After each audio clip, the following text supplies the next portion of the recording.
Welcome to Unplanned and Untold, a podcast that dives into the real life, unexpected twists of facing an unplanned pregnancy in college. Join us as we listen to the unplanned and untold stories of those who have overcome the odds in order to achieve their goals. Welcome back to another episode of Unplanned and Untold. I'm your host, Caitlin Willing, and on today's episode, I'll be interviewing a very close friend of mine. Dr. Livingston is a wife and a mother of two boys with a PhD in human development and family science. She manages a treatment program for teen boys within a state detention facility near Montgomery, Alabama. Her clinical training is within the field of marriage and family therapy, and she specializes in the treatment of symptoms related to experiences of abuse, neglect, and trauma. Welcome to the show, Raven.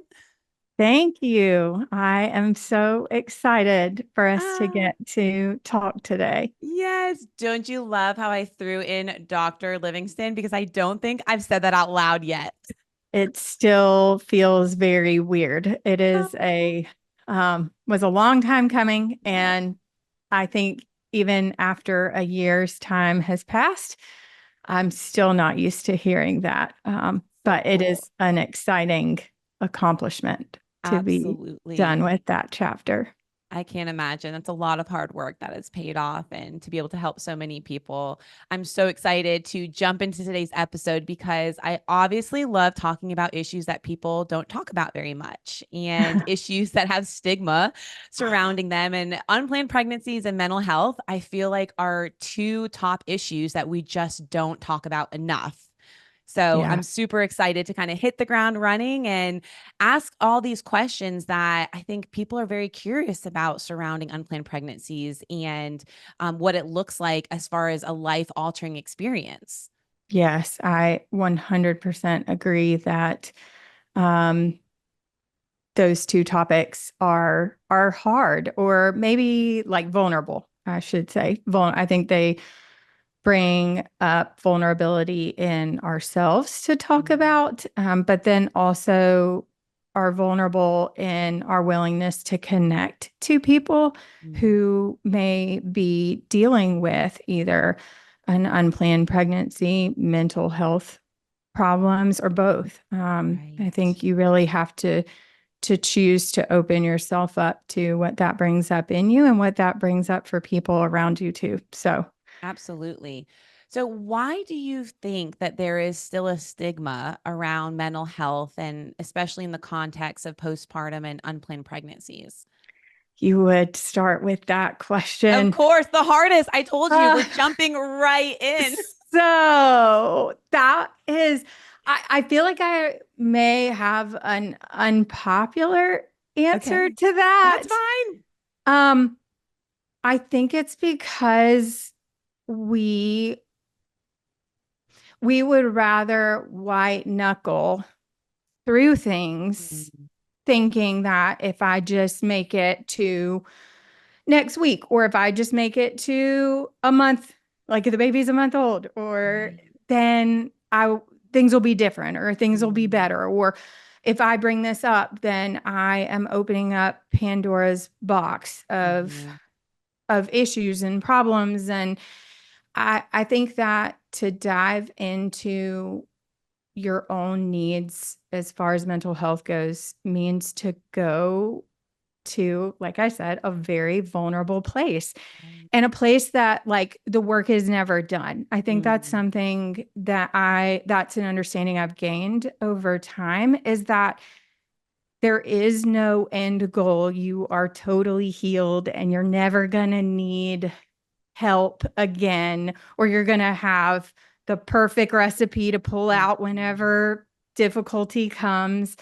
And so I really feel like we as a culture shy away from those hard things that mhm, require us to look at ourselves, require us to look at how we are affecting the people around us.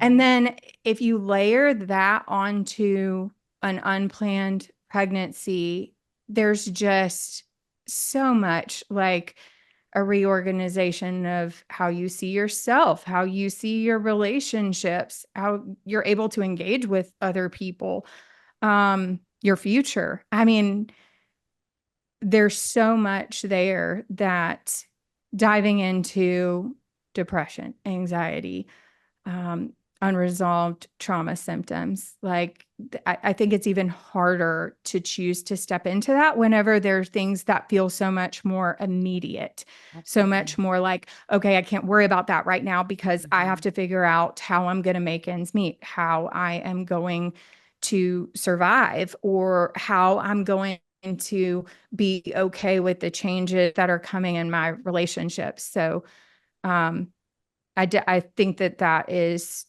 twofold for Absolutely. people navigating unplanned pregnancies. But I think that it's taboo, or there's a stigma because of what we started this conversation with. It's just hard to look at yourself, hard to look at um, how you're affecting other people, and to choose to step into that work. It's one of the reasons why I am so thankful for what I do, that if I can see teenage boys doing that kind of work, Mhm. then I can hold myself accountable to do the same thing across my life too. Exactly. And I think as mothers, even when you're pregnant, you're considered a mom, we tend to put the needs of everything else surrounding us in front of our needs. I don't know where we learned that. I honestly don't know. But it's been evident through this podcast that after I do these interviews, I love to just chit chat with our guests and just talk about their family. And more times than I can count, there are tears after the camera goes off and after the mic is down. And I hear the same thing. Man, I have not revisited this time in my life for so long. And I don't think I realized how much of a wound was still there until we started talking about it in the podcast. And it explains exactly like what you're trying to say is there's never really a good time to work through these life altering experiences. No, or to unpack all of the things that came before that. Right. Absolutely not. It's hard work. And I will say the reason I say probably not the most popular opinion is I do feel like motherhood hands you every excuse Mm. not to do that, because we say we've got to take care of the baby. We've got to have our job and make ends meet. But at the end of the day, how you are doing, how your relationships are doing, that has so much predictive power in your child's life. It's critical, that you do that. It could completely change the course of your child's life for you not to Mhm. prioritize taking care of yourself, making sure that you're well before you, I guess, as soon as you can. I was about to Right. say before you enter into parenthood, but I mean, it doesn't matter when you start, but it is very important that you do that as soon as you can for you, for your child. Because literally after you have that baby, you start treading water. And it's like you put all of those emotions and that entire experience in a box and you tell yourself, I'll get to it later. And then you realize healing yourself from those experiences. And I mean, my son is Hudson's 12. And it took me a long time to unpack everything that I went through because we just jumped into the next season and jumped into the next season. And all of a sudden I was realizing things are kind of bubbling to the surface that have been down there for so long that I wish I would have unpacked sooner because it's very hard once they're here in this world and life is continuing to almost go backwards. So, how do you feel that untreated mental health issues, how do you feel they can affect both the parent and the child if they go untreated? I will say, like, I'll be as bold to say this is Mm. not like my feeling. Mm. Of course, there is my clinical experience, and I could tell all kinds of stories. Again, not with any kind of information that Right. shouldn't be given out in this forum, but more than that, the research shows that how a mom is doing maternal depression, Mm. maternal anxiety, unresolved trauma symptoms, relational problems, they affect every part of a child's development, from like the time that they are growing in your uterus Mhm. to their adult years. how you were doing when they were growing inside of you, how you were doing within those first couple of months, within that first year of their life, has an effect on them across forever. Absolutely. We know that maternal depression is related to cognitive development, academic achievement, even things like motor functioning in infancy. Mm. It is related to the attachment between Yes. you and your baby.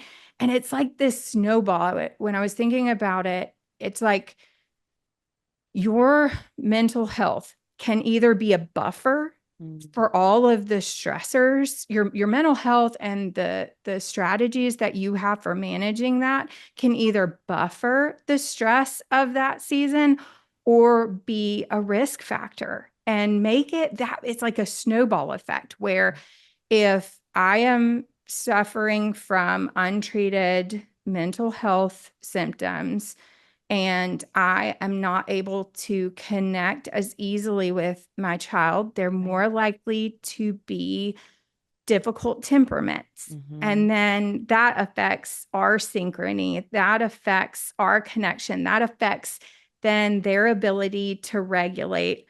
Our bodies are amazing. Like the way that we were Right. designed blows my mind that Crazy. my heart rate is related to my baby's heart rate. Like, Right. and that's not even true with baby. Like, that's a true across the board. If Right. I am sitting near someone and I myself am dysregulated, like Yeah. my heart's beating out of my chest, my palms are sweating, I am in a part of my brain that is fight, flight, freeze, that radiates to the people around us, especially our infants. So, one Wow. of, I feel like I'm again so lucky to have this knowledge that when my baby is losing his mind and I am at that like brink of sanity, just something will pop in my head and be like, take a deep breath. And it sounds so therapist-y. I never thought I would be that person, but your breath is related to your heart rate. Wow. And if you can slow your heart rate down, you can bring your central nervous system into alignment, and that passes to your baby. Wow. However, the opposite is true. And if you think about what that understanding could do for a mom to know, like, okay, I have this tool that I can use. And not only am I calming myself down, but then that's going to ripple. Those moments are not as scary. Right. And those moments are not as like frustrating and potentially damaging to the connection that you have with your Mm-hmm. baby. Like we have to be honest about that. Like Right. there are difficult temperament babies. There Mm-hmm. are babies that are easier to soothe and ones who are not. There's colic, there's any condition that would make it so that it's really difficult to meet your child's needs in a way that like you're walking away with a baby that's perfectly happy and calm Right. and sleeping. Like we we can either be in a place where we will weather those moments and come out on the other side feeling effective, Right. or just that constant feeling of pressure and stress and failure that multiplies and again has an effect on our relationship with that child, and then their development from there.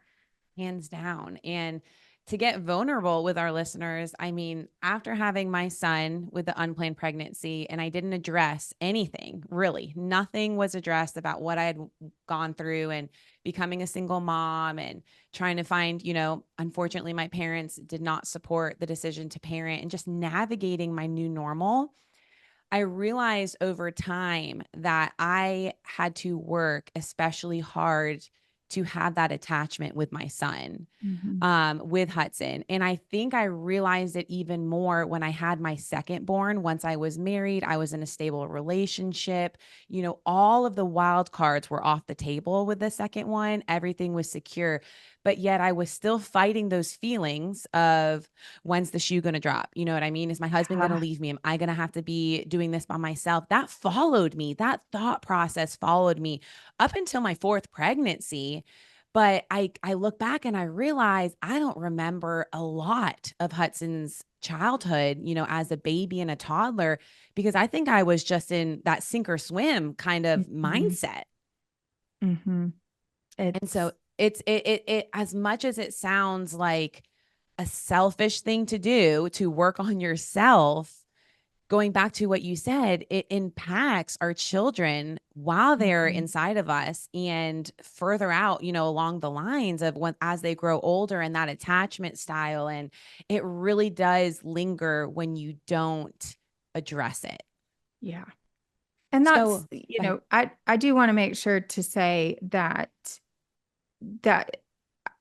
there's no judgment there, that like it does take a lot. And that's why I mentioned that I think part of the reason people don't do this work is because it's hard. And, Mm-hmm. you go to a good therapy session. I'll never forget. It was actually a little girl. She was 12 and she was like, we're ending therapy. And she was like, Miss Raven, when am I going to come in and lay on the couch and you make me feel better? And I was like, oh, sister, like you got the wrong therapist for that one. Like therapy is it's hard work. And, Mm-hmm. there is this like recovery period that you may need before you do dive back into your role as a mother. That I think some of us can say, I don't have time for that. And Mm, then there's the whole other layer about finding a therapist that fits you, right. having a means to receive those services. They're not Right. cheap, and insurance may or may not cover it. Like, there's all these reasons why you might not um, be able to do the work. And so I don't want to come off judgmental or like naive to the reality that it is a privilege to be able to do something like Mm-hmm. that, but do want to be a voice that says, hey, this is important. And Right. I am so grateful for one of the reasons I'm so grateful for Baby Steps is the resources and the connections that y'all provide to mothers navigating unplanned pregnancy. And my challenge to someone who does have those resources is like, do it. Do it. And don't let that excuse, it's a convenient excuse to Right. say, I can't right now. I have too much on my plate. Like Yep. it pays dividends and not just for you, like it is Right. for your child. Absolutely. And at Baby Steps, when our resident student moms move in, they know that they do need to complete 3 sessions, with a therapist. And some of them love it. Some of them are super excited, and others are not so excited. But I've never heard a girl go through, at least just 3 sessions and say, I totally regretted I did that. Mm-hmm. Usually it's a thanks for making me pause and slow down and think through all these things and feel all those things. The permission to feel it. I think some women feel a lot and some women stuff it really deep down and don't have that outlet. And then all of a sudden it comes out and explodes after time, Yeah. because it's just been suppressed for so many years. Yeah. So my follow-up question to you is, what are the signs and symptoms of postpartum depression and anxiety that women should be aware of? Because I also feel like the postpartum piece of this, even after having 5 kids, I wasn't really aware of what it looked like and what those symptoms were. I think the biggest thing to it's like awareness, Mm, like you being aware of what your baseline is, right. that may be the value of prenatal therapy, just to Mm, say like, okay, what is my typical disposition? How much time do I typically spend with friends and family. Because let's be honest, everybody is different. I do think you and I represent two very different ends of a spectrum when it comes to like extroversion and wanting to be out there and spend time, like knowing your baseline. Right. And like having that understanding established before you go through The craziness. delivery, the hormone surge.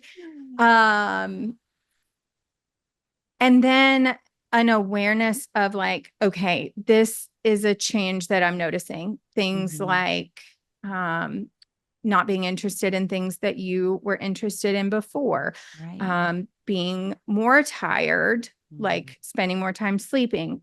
Opposite is also true. Not being able to sleep, being very anxious that if you do sleep, then something very terrible is going to happen to your child. Yep.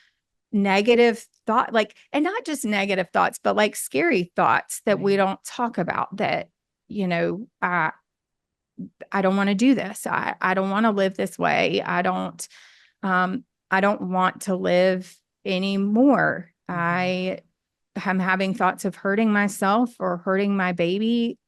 Like being aware of those things and trying, I mean, I guess I shouldn't even say trying, not stuffing those things down. Right.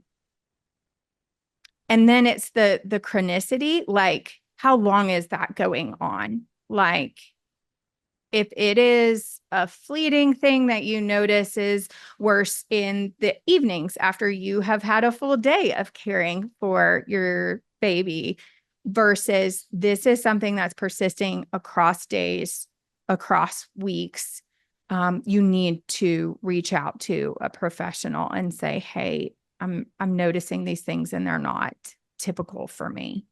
And there's no shame in that. And I don't think I can say that No. louder or clearer because even after my fifth baby and I entered into that postpartum depression, I was so like ashamed to even call my OB and tell her like mentally I was struggling because Yeah. I identify as a strong female and I've got this. I can handle this. I wanted all these children. This is me. This is on you, girl. Like what are you reaching out to somebody else for? How are they going to help you type deal?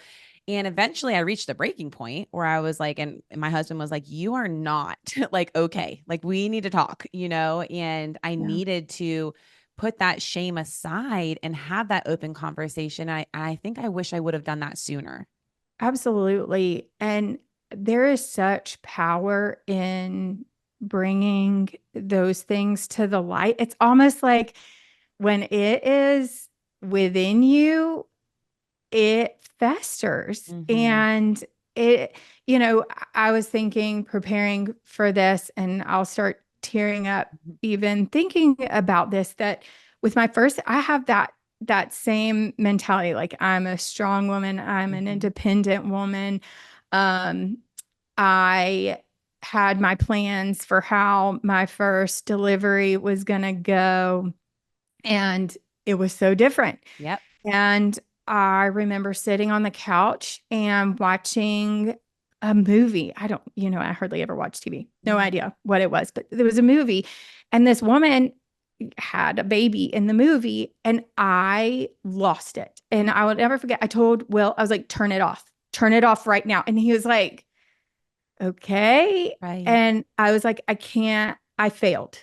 Mm-hmm. Like, I failed because I had to have a C-section.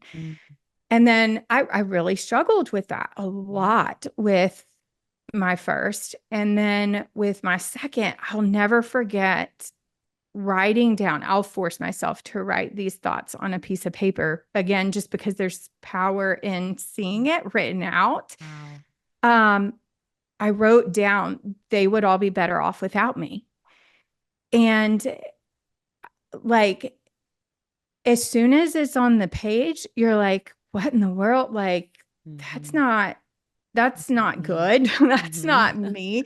And I had to even take it a step further from there. Like sometimes I can write things down. I have a journal and I write things down. And sometimes I can see it and be like, okay, Raven, nope. Like we're gonna look at we're going to take a minute and think about where that's coming from. And then that Right. works and I can move forward. But with that thought, specifically that the boys would be better off without me, my husband Mhm. included, because I was recovering from a C-section. I wasn't as useful around the house at that point in time. Right. I was emotional all the time. I had to go to him and say, this is what I'm thinking, and bring that to the light in that way too, so that you can hear something different and you Right. can hear that that is not the truth or how they're experiencing that. And I think that so often healthcare providers can be that person Yeah.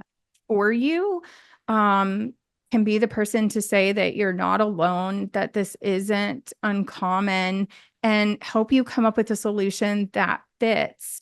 And again, keeps you and your baby safe, because if you are doing well yourself, then you're going to be able to show up for them in a way that just feels better. And we were just not meant to do this on our own. Absolutely. And because honestly, there's just so many hormones and so much going on after you give birth. You've gone through a lot. And then add on top of, a C-section or just a different way than you plan on delivering, that affects everything.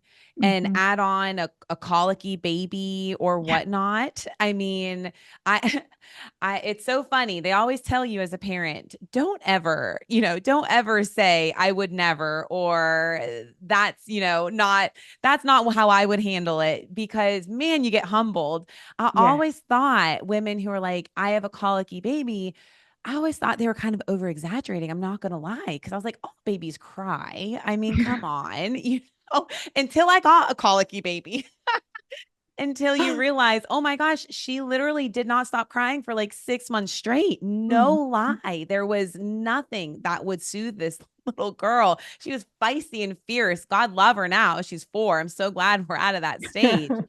But there are things that can happen either through Mhm. delivery or through the demeanor of that baby that can really stir things up with our mental health. Yes. Yes, absolutely.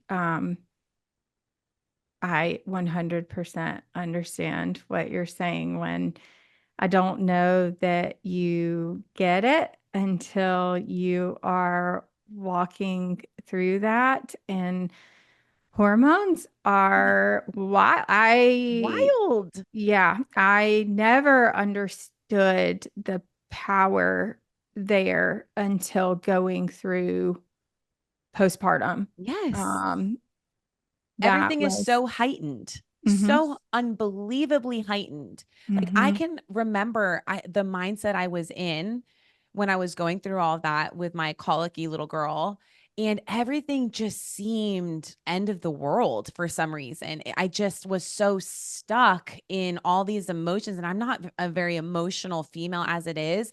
So then that surge on top of a colicky baby, I look back and I'm like, man, I was a little like out of sorts. And you can see it now that I'm healthy, now that I'm on the other side of it, but you usually can't see it when you're in it. no. And that's where I think there's such value in knowing what your baseline is. And Hmm. like, I'm all about having things written down, because for me, it's like, I'll think, well, was it really like that? Right. And I am almost thankful. It's painful to sometimes go back and look at those journal entries. And then I also am like, wow, like it really was that heavy. It really was that intense feeling. Right. And there's just no, it is what it is. Mhm. It doesn't, there's no rationalization. There's no like, I don't know. There's no getting out of that state when you are there just by don't think about it or don't worry about it or do something else. Like you're in the thick of it and trying to figure out this, like you put a new normal. Right. One of my favorite things that a friend told me was, do not expect to go back to normal. Like Mm. that is gone. Right. You will figure out your new normal. And there's a little bit of a reorganization, grief, Yeah. like reconfiguring how you see yourself, because who you are before that moment and who you are after could not be more different. Yep. I think it calls you to address some things that you probably did not have to in the past, but it also just completely changes things too. It really does. And in today's world, sometimes I feel like the pressure to bounce back physically and mentally after having a baby is just heightened because of social Hmm. media. I mean, I see influencers on there that, I mean, had a baby maybe a week ago and they're posting shopping with all their kids and their newborn at Target. And it almost, and that's awesome for them that they are Yeah. there.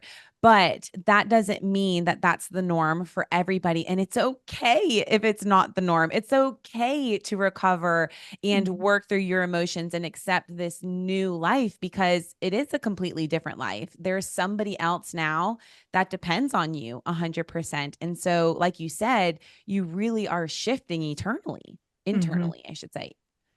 Both, probably. Both. Both. In therapy, we talk a lot about like how you see yourself, how you see the world, how you see your future. And pregnancy, delivery, figuring out life with a new baby, like it changes all of those things. Mhm.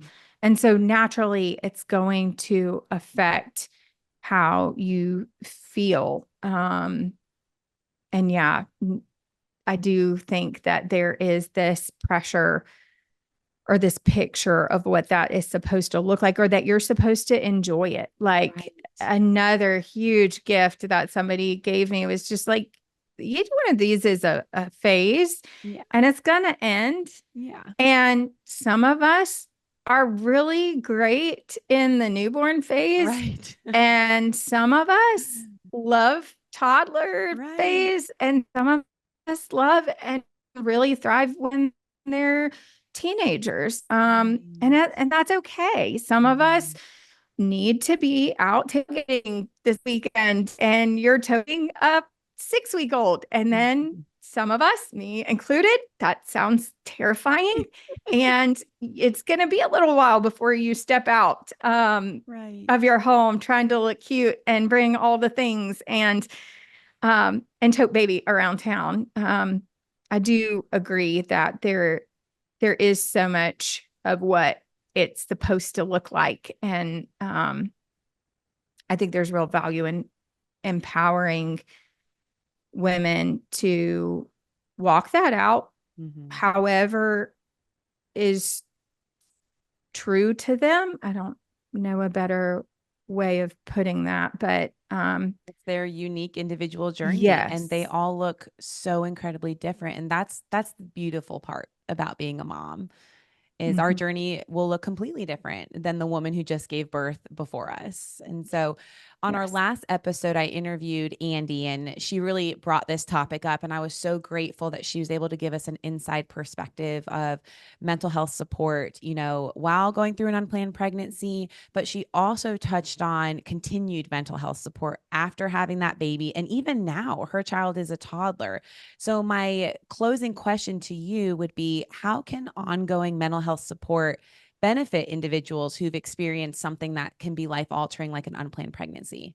I think that ongoing mental health care can turn an unplanned pregnancy and something, I was thinking about what that would be like. Jarring is the Mm-hmm. only word that kept coming to mind. Like you think you're on this road and all of a sudden that is completely turned upside down. I should say I went through this and there was like the intention to begin that and Mm-hmm. to not have that. And then all of a sudden realize, oh, wow, like this is happening. And I was not prepared for this. Like, that's hard. Mm-hmm. That is like, and hard doesn't even come close. I think that ongoing care, because some of that I do want to say it just has to be acute. Like Okay. some of that mental health care might just be how do I make it through these first 3 months where my child only cries?